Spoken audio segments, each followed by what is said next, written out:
All right, guys, welcome back. Chief Kirk for Kravology. So last week we talked about a really common problem, which is when the gunman switches hands, can we use our left hand for both sides of that threat? This week we're talking about the same but opposite. We're talking about the gunman being right-handed and left-handed and using our right hand to address that threat. Stay tuned. I know you're going to like this.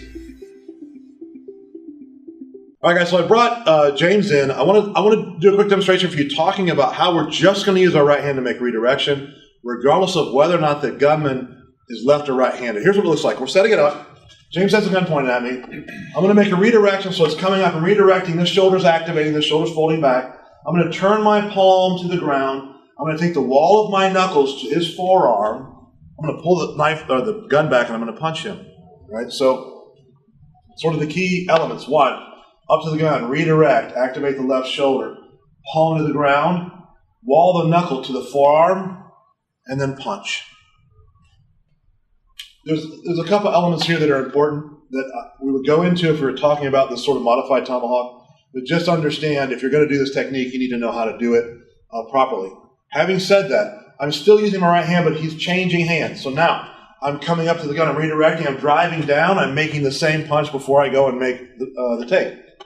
So notice that if I was to sort of do a telestrator and follow the hand, like a Madden telestrator, and it came up, and I went to the gun this way, and I redirected, my hand came up, and I drove down, I stepped in, and I punched, that path is almost the same, even if he changes hands. So the hand's still coming up, it's still redirecting, it's still coming down to this position, I'm still punching. So the concept I want you to get is this.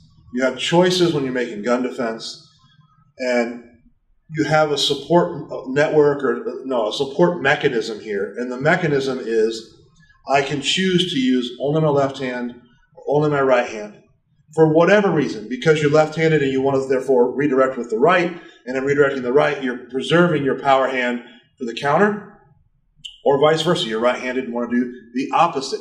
It doesn't matter. The point is this: you have choices. Decide what you like, decide what you're best at, and then train that. Right, remember, when you're dealing with hang-up from the front, whether it's a left-handed or right-handed gunman, you can use either hand. Last week we used our left. This week we're talking about using our right. The key point I want you to get is this. The line your hand travels on is almost identical. And that's in line with what Krav Maga does, and it's in line with what you should do to consolidate the types of techniques that you need to use to be efficient around the body with the gun. Next week we're going to talk about some of the issues associated with going across versus a mirror side, and those issues as it pertains to cupping. So come back next week for cupping. As always, walk in peace. Please drop down, subscribe, send us questions. There's a bunch of social media stuff. Go do whatever it is people do with social media.